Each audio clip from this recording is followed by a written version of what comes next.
This channel does not promote any violent, harmful, or illegal activities. All content provided by this channel is meant for an educational purpose only. Top quality और consistent performance के लिए सिर्फ silver pump नाम याद रखना। SSC রায় পুনর্বিবেচনার আর্জি খারিজ করে রাজ্যের কড়া সমালোচনায় সুপ্রিম কোর্ট। এসএসসি ওএমআর শিটে হার্ড কপি ও মিরর ইমেজ রাখতে পারেনি, এটা এসএসসির ব্যর্থতা। এসএসসি কে ছত্রে ছত্রে ভর্ৎসনা সুপ্রিম কোর্টে। রাস্তায় বসে পড়েছে মানে ঝুলি ভর্তি ডিগ্রি আছে, ডিগ্রি রাস্তায় বসে পড়েছে এই অবস্থাতেই। সুপ্রিম কোর্টে ফের কড়া সমালোচনার মুখে এসএসসির দায়ের করা রিভিউ পিটিশন খারিজ করে দিল দেশের শীর্ষ আদালত। বিচারপতি সঞ্জয় কুমার ও বিচারপতি সতীশ কুমার শর্মার বেঞ্চে শুনানিতে এসএসসিকে ছত্রে ছত্রে ভৎসনা। বিচারপতিদের পর্যবেক্ষণ, ওএমআর শিটের হার্ড কপি ও মিরর ইমেজ রাখতে পারেনি, এটা এসএসসির ব্যর্থতা। অবৈধ কাজকর্মকে ঢাকা দিতে গিয়ে পুরো নিয়োগ প্রক্রিয়াটিকেই বেআইনি করে ফেলা হয়েছে। পরীক্ষা প্রক্রিয়ার স্বচ্ছতা বজায় রাখতে তাই পুরো প্রক্রিয়াকে অবৈধ ঘোষণা করতে হলো। সেই দুর্নীতি করার পরে তারা সেটাকে কভার আপ করতে গেছেন, অরিজিনাল ওএমআর শিট রাখেননি, মিরর ইমেজ রাখেননি, এই দায় তাদের নিতে হবে। পরীক্ষা তো এখন দিতেই হবে, প্রাতিষ্ঠানিক দুর্নীতির দায়, তা সত্ত্বেও আমাদেরকেই পরীক্ষায় বসতে হচ্ছে, বাধ্য করছে রাজ্য সরকার। এখন যে সরকারের দুর্নীতির দায়ে চাকরিটা যাচ্ছে, সেই সরকারে বা সেই কমিশনই আবার নতুন করে পরীক্ষা নিচ্ছে, সেই পরীক্ষা কতটা স্বচ্ছভাবে হবে আমাদের জানা নেই। চাকরিহারাদের দুর্দশার জন্য শীর্ষ আদালতে এসএসসিকে দায়ী করে বিচারপতিদের মন্তব্য, যারা দাগি নন তাদের চাকরি বাতিল করা হৃদয় বিদারক ও যন্ত্রণাদায়ক। যে কর্তৃপক্ষ পরীক্ষা নেওয়ার দায়িত্বে ছিল হাজার হাজার জীবনকে ক্ষতিগ্রস্ত করার জন্য, তারাই একমাত্র দায়ী। সবথেকে উচিত বাংলার এসএসসিকে ঝুলিয়ে এ বাংলার মানুষের কাছে তাদেরকে শাস্তি দেওয়া, ঝুলিয়ে।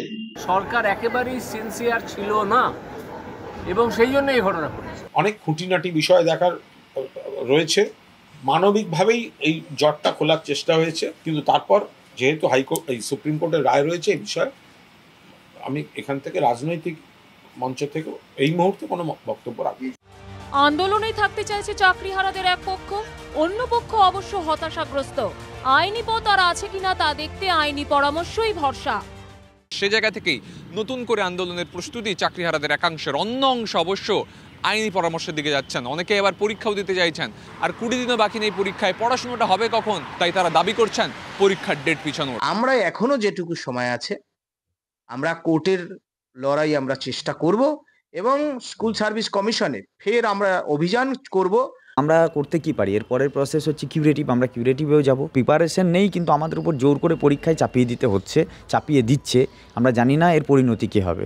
ভিন রাজ্যে বাঙালি পরিযায়ী শ্রমিকদের দুর্দশা নিয়ে বিজেপির বিরুদ্ধে যুদ্ধে নেমেছে তৃণমূল, কিন্তু নিজের রাজ্যে চাকরিহারা 26,000 বাঙালি শিক্ষকের পেটের দায় কি এড়াতে পারে রাজ্য সরকার? Bureau report, TV9 Bangla. কোচবিহারের দিনহাটায় নদী ভাঙনের জেরে সংকটে গোটা গ্রাম। লোকসভার ভোট প্রচারে তৃণমূল প্রার্থী আশ্বাস দিয়েছিলেন ভোটে জিতলে বাঁধ দেবেন, আজও তা হয়নি। ক্ষুব্ধ গ্রামবাসীরা বলছেন লক্ষ্মীর ভাণ্ডার নয়, বাঁধ চাই। কোচবিহারের তৃণমূল সাংসদ কিংবা দিনহাটার বিধায়ক ও মন্ত্রী কেউই এই প্রশ্নের জবাব দেননি। ভাঙনের কথা বলতে গিয়ে, রাস্তার দাবি তুলতে গিয়ে লক্ষ্মীর ভাণ্ডারের কথা বলেন। লক্ষ্মীর ভাণ্ডার চাই না, আমরা নদী ভাঙন চাই, আমরা চাই না।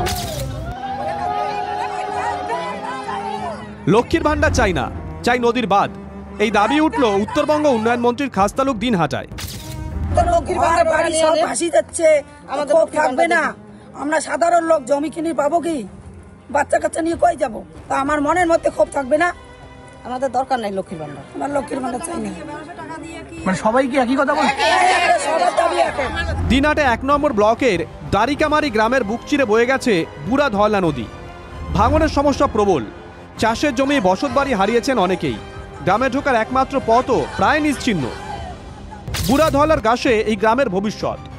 অভিযোগ, গত লোকসভা নির্বাচনের সময়ও পোক্ত বাঁধ দেওয়ার আশ্বাস দিয়ে গেছিলেন কোচবিহারের সাংসদ জগদীশ বর্মা বসুনিয়া, কিন্তু কাজ হয়েছে কি? জায়গা জমি তো সবারই নাই যে রোডের ধারে জায়গা জমি নিয়ে বাড়ি করবো, যে ভোটের কাছে থাকবো, তা তো না। ফসলের জমি তো সব নষ্ট হয়ে যাচ্ছে, সব নষ্ট হয়ে যাচ্ছে। ফসলের জমি আছে, ফসলের জমি যা ছিল সব নষ্ট হয়ে গেল। এবারেও কি ফসলের জমি ভাঙছে? এবারও তো ভাঙতেছে। এই তো কদিন আগে জলপাইগুড়ি রাজগঞ্জের বিডিও প্রশান্ত বর্মন গ্রামবাসীদের একটা অদ্ভুত শর্ত দিয়েছিলেন। 100 জন লক্ষ্মীর ভান্ডার ছেলে রাস্তা হয়ে যাবে।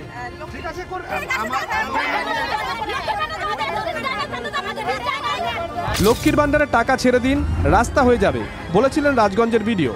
গ্রামবাসীরা ক্ষোভে ফেটে পড়েছিলেন তখন। ঠিক যেমন দিনহাটা দারিকামারির বাসিন্দারা ক্ষুব্ধ, এখানে রাস্তার বদলে বাঁধের দাবি। জগদীশ বোস নিয়ে বলছে যে দিদিরা কাতি মাস পালি, তোরাও পালো আমিও পালি, এই যে তুলসীর মালা ধুয়ে প্রতিজ্ঞা করলাম আমাকে ভোটটা দিয়ে সবাই জিতান, 2 মাসের মধ্যে নদী বাঁধি দেবো। 2 মাসের জায়গায় 1 বছর হয়ে গেল, কোনো দেখাই নাই। ভোট তো দিয়ে দিয়েছি, আশায় দিয়েছি যাতে আমার নদীতে বাঁধে। সত্যি তো, নদীতে পাকাপোক্ত বাঁধ না দিলে এই মানুষগুলো তো অস্তিত্ব সংকটে পড়বেন। তাদের ঘর সংসার দোকানপাট সব গিলে খাবে নদী। তখন কি শুধু লক্ষ্মীর ভান্ডারের টাকা দিয়ে ভাঙনের সংকট মেটানো যাবে? জবাব আছে জনপ্রতিনিধিদের কাছে। কোচবিহার থেকে সুমন কল্যাণ ভদ্রের রিপোর্ট, TV9 বাংলা।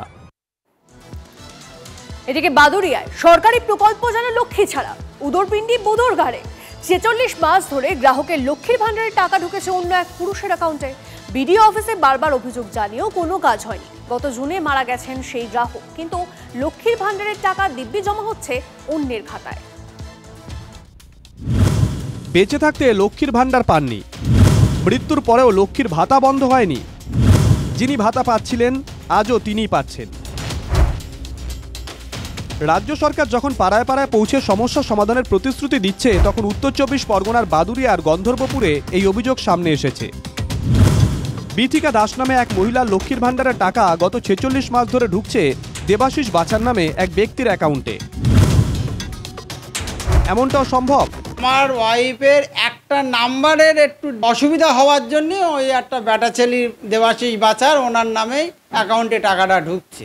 আমি এখান থেকে লিখিত নিয়ে দুবার বাদুড়িয়ে বিডিও অফিসে গিয়েছি, গিয়ে ওনাকে সব ডিটেলস আমি দিয়েছি, দিয়েও আমার কোনো সুসার হয়নি।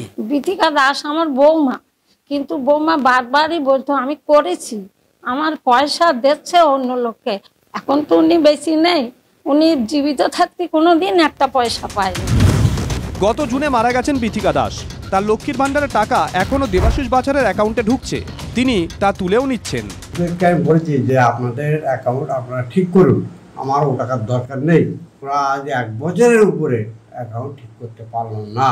তাহলে আপনি অ্যাকাউন্টের থেকে টাকাটা তুলেছেন?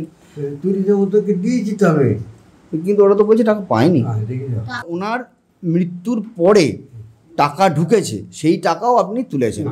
আচ্ছা, আপনার কিন্তু স্টেটমেন্ট রয়েছে যে আপনি টাকা তুলেছেন 8 তারিখে, 4 তারিখে টাকা ঢুকেছে আর 8 তারিখে টাকা তুলেছেন আপনি।